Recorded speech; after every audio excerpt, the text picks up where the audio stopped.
Hey, what's up guys? Today I'm going to give you 8 tips that will help you to stick to your budget.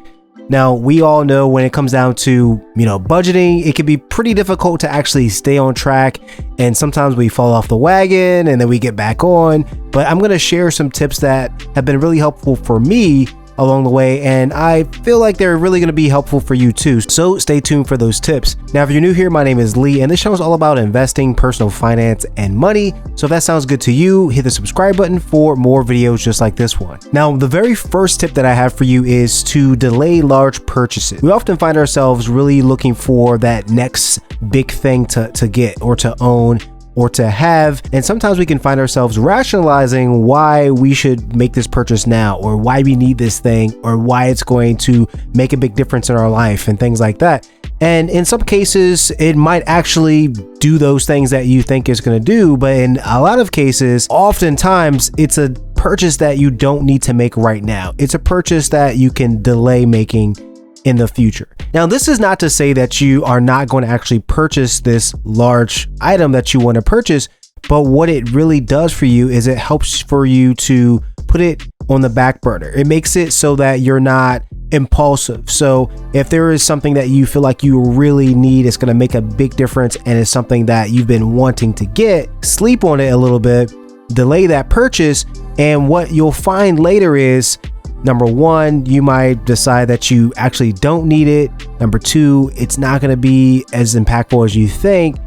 Or three, maybe it is, but maybe this is not the right time for you. And you can better sort of plan out that purchase versus feeling like it's something you have to have immediately. Now, tip number 2 for sticking to your budget is that if you don't have the money, then don't spend it. So we often find ourselves looking at our credit cards, thinking about the possibilities, knowing that we can buy something now, pay it off later. And that's not always the best bet. That's not always what's best for us. When it comes down to credit cards, I feel like a lot of people misuse them, and we take advantage of our credit cards and we don't pay them down every month like we say we're going to do. And things kind of stretch on and we end up paying those fees that they tack on every month. And it's just not necessary. And so if you don't have the actual money to purchase whatever that item is, then you should not spend the money. If it's something that you want to buy, then you should save the money and then purchase it then. What that will do is help you to stick to your budget and not overspend or overextend yourself, because if you find yourself buying things that you don't have the money for, either it's not in your account or you spend too much of your money on something, it's taking a bite out of other things that you need to actually purchase that are like necessities, then again, you can find yourself in a bad situation. When it comes down to our credit card usage, if we're making purchases and we don't actually have the money to actually buy that item, then what will happen is, for that particular item, maybe we might be okay. But if you continue to sort of create a habit and a pattern where you buy things like that, what's going to happen is that obligation is going to increase and increase and increase, and you can find yourself in a bind where you really seriously don't have the money to buy the things that you need, let alone pay off that credit card bill. Now, tip number 3 is to manage your social events. Now, this is an interesting one because when it comes down to budgeting, I feel like, again, if you're not planning correctly, it can feel super restrictive because you'll feel like you cannot have any fun. You'll feel like you can't go anywhere and there's not things that you can do, but you can do those things. You just have to plan for them and make space for them in your budget.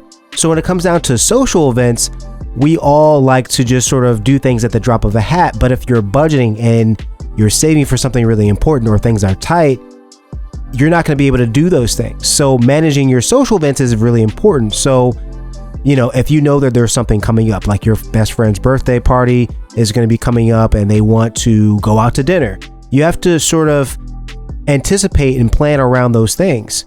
So maybe for that month, if things are really tight, maybe you don't go out to eat like you had planned to, maybe the 2 or 3 times that you planned into your budget with your significant other.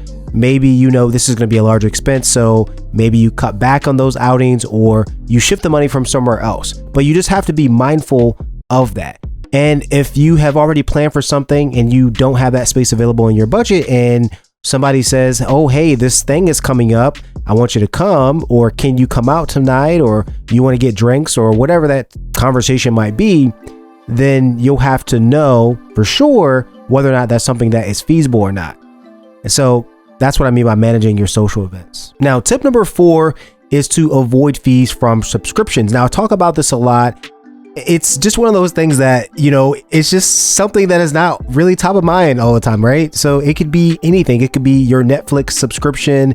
It could be Hulu. It could be Stars, HBO Max, Disney Plus, all those different apps that they have out there. There seems to be a subscription-based model for nearly everything these days. And you can find yourself with a lot of them, and you might use them or you might not. But overall, if you're trying to budget and things are tight, you might need to actually, sort of revisit some of those subscriptions and maybe cut some of them off.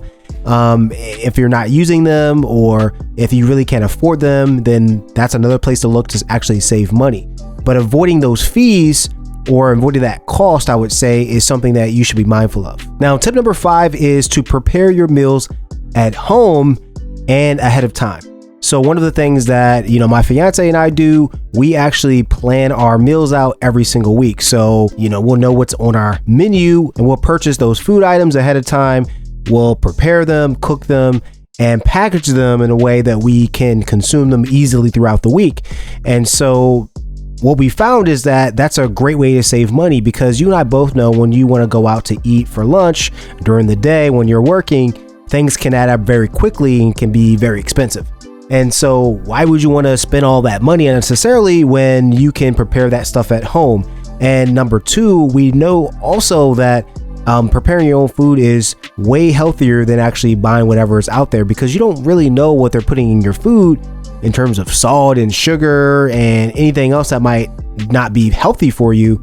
You actually know what you're putting in your own food because you've been the person that has actually prepared it. So that's something else to keep in mind.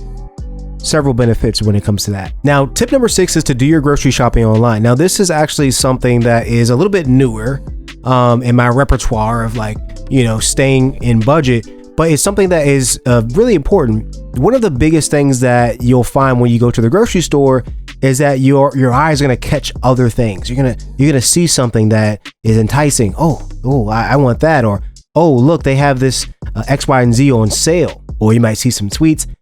Basically, when you go to the grocery store, you end up with a lot of other things that you didn't actually plan to purchase. And so that can obviously rack up your grocery bill unnecessarily. But when you actually do your grocery shopping online, I think what you'll find is that when you know what you're going to purchase ahead of time, whether it's because you're preparing meals or there's just some staples that you like to purchase every single week, then you'll know exactly what you're going to purchase, and that will really cut down on the cost, because you seeing something else out there, the chances of that are a lot lower because you're online and you need to get your meat, your eggs, your vegetables, or whatever, and you go down the list, you purchase it, and it's delivered to you and you don't have to worry about it. So if you have that capability where you live, I would say that that's something you might want to consider if you find yourself getting out of control when you go to the grocery store. Now that brings me to tip number 7, which is to check out generic brands. Now, I know you're going to be like, oh, generic's not the same. There's differences. I know it. I can taste it. I see it, whatever. Well, I'm not going to say that that's not true in some cases, but one of the things that is, something you can't really deny is that a lot of these generic brands are actually manufactured and made in the same facilities as the branded ones. They're just not labeled with that actual brand. So you're getting the same quality, you're getting the same exact thing as you would if it had the label on it for the brand. And this is especially true for food, and also for other things like vitamins or supplements, or even for me, like when it comes down to allergy medication, all those things, I found them to be just as effective as the brand name, honestly. And if for some reason you find that it's not as effective or it doesn't taste the same or whatever, just don't buy that particular generic brand, but maybe find a different one. But what you'll find is that the cost is going to be a lot lower. So when you're budgeting, this can be really helpful for freeing up some money in your budget throughout the month, and you'll have a little bit more flexibility there because you're able to save a little bit of money at the same time. So just something to keep in mind. Now, tip number 8 is to keep it enjoyable so it's not a pain. Look, when it comes out to budgeting, it's what you make it. If budgeting is a pain, it's going to be a pain. If budgeting is sort of liberating, then it's liberating.